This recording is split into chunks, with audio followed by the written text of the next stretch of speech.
नमस्कार दर्शकों, हापुड़ में मौजूद है। हापुड़ की गढ़मुक्तेश्वर विधानसभा में इस वक्त मौजूद है। हमारे साथ मदन चौहान जी जुड़े हुए हैं, जो पूर्व मंत्री हैं उत्तर प्रदेश सरकार के और समाजवादी पार्टी से संभावित प्रत्याशी हैं गढ़मुक्तेश्वर विधानसभा से। आइए जानते हैं इनसे क्या कुछ इनकी तैयारी है विधानसभा चुनाव को लेकर।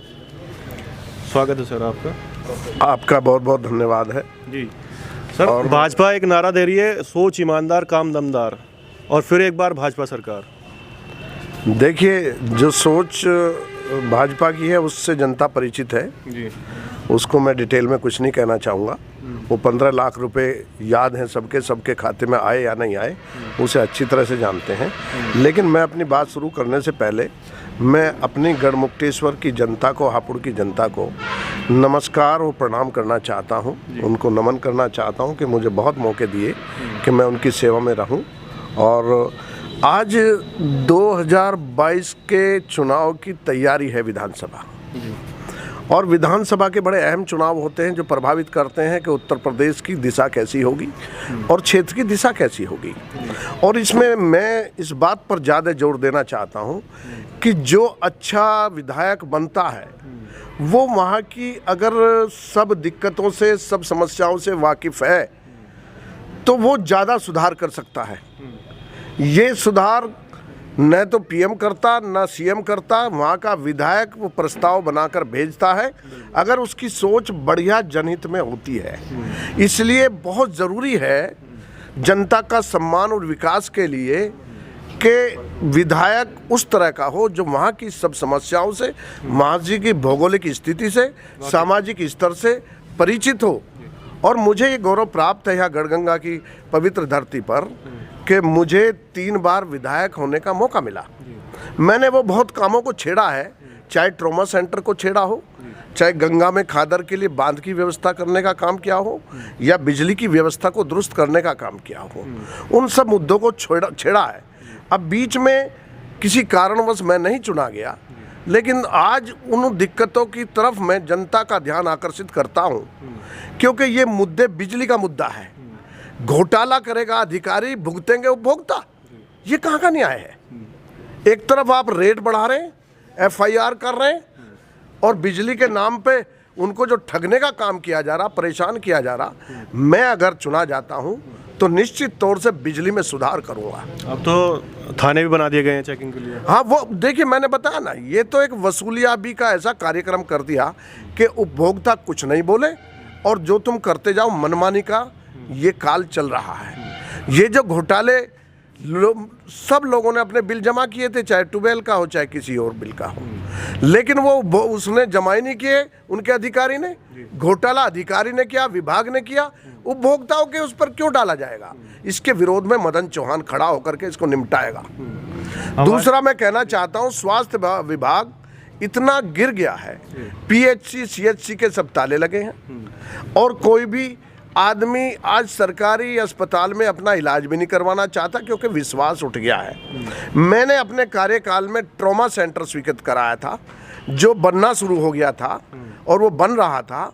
न जाने वो ट्रॉमा सेंटर जो जनहित का था, स्वास्थ्य से संबंधित है, लोगों की दिक्कतों से संबंधित है, पीड़ा से संबंधित है, वो आज तक बन नहीं पाया। कहाँ भेज दिया?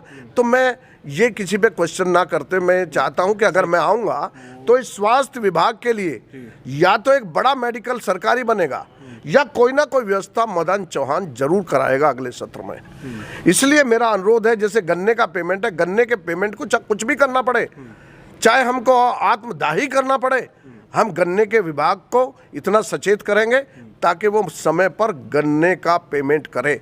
अलग से बजट बनाने की बात करते हैं। अलग से, देखिए, अलग से बजट बनाए सरकार, लेकिन मुझे ये पता है इन मिलों का, जैसे सिंभावली शुगर मिल का आज भी बकाया है। सरकार मर्जी चाहे जो दुहाई दे, लेकिन गन्ना उत्पादकों का तो गन्ना भुगतान हो नहीं पाया। उनका भुगतान नहीं होगा तो कैसे काम चलेगा? तो कुछ भी व्यवस्था करनी पड़े, इसको गन्ना भुगतान की व्यवस्था करनी पड़ेगी। तो ये 3-4 मुद्दे में प्राथमिकता पे आज कह रहा हूँ। कानून व्यवस्था की बात करें गढ़मुक्तेश्वर, जहाँ तक कानून व्यवस्था की बात है, कहने को हम कुछ भी कहते रहे, लेकिन कानून व्यवस्था अंदरूनी तौर से खराब है, क्योंकि इतना प्रेशर और इतना दहशत का माहौल बनाया जा रहा है जिसमें कोई आदमी, कोई अधिकारी, कोई पुलिस का अधिकारी मनमानी कर रहा है, अपनी जुबान नहीं खोल रहा। मुझे याद है, अभी हाल की बात है, 1 महीना भी नहीं हुआ होगा, एक डकैती पड़ी जो थाने के ठीक सामने, और दिन में इससे बुरी कानून व्यवस्था का कोई उदाहरण हो नहीं सकता। तो आज इन सब व्यवस्थाओं को हम सुधारने के लिए अच्छे विधायक की आवश्यकता है, और अच्छा विधायक वो होगा जो आपके बीच से, मेरा एक जुमला है, चुनो ऐसा जो हो तुम्हारे जैसा, चुनो ऐसा जो हो तुम्हारे जैसा। 26 वर्षों का कार्यकाल मदन चौहान का आज भी मौजूद है। अगर वो कार्यकाल ठीक लगता है तो मेरी अपील है सबसे, मुझ जैसे ऐसे विधायक को चुनो जो आपके रात दिन का दुख दर्द का 26 वर्ष से साथ दिया हो, हारा हो या जीता हो। एक बात ये विख्यात है कि आप किसी के घर भी चले जाते हैं, कहीं भी चले जाते हैं, मतलब दुख सुख में पहुंच जाते हैं आप। मुझे क्यों नहीं पहुंचना चाहिए? मुझे जनता ने इसलिए चुना है कि मैं उनके विकास और सम्मान का ख्याल करूं, उनकी पीड़ा को हरने का काम करूं, उनकी किसी भी तरह की पीड़ा है उनको दूर करने का काम करूं।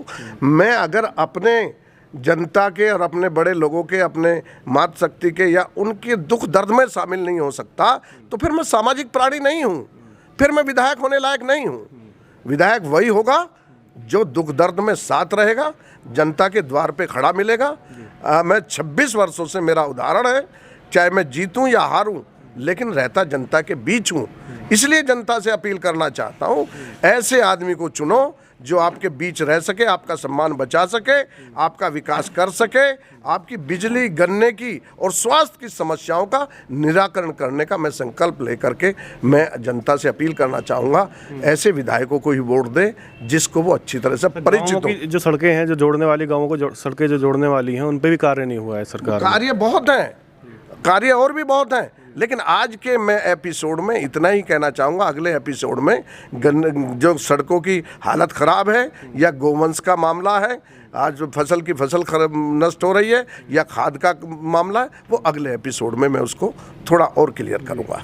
दर्शकों हमारे साथ बहुत बहुत धन्यवाद आपका भी, और जनता से मैं अपील करते हुए उनका प्रणाम करता हूं। उन्होंने मुझे हमेशा अपना आशीर्वाद दिया है, आज भी मुझे उम्मीद है कि जनता का आशीर्वाद मदन चौहान को जरूर मिलेगा। मदन चौहान जी हमारे साथ जुड़े हुए थे गढ़मुक्तेश्वर विधानसभा से, और ये संभावित प्रत्याशी हैं समाजवादी पार्टी से। तो लेते हैं आपसे विदा, धन्यवाद।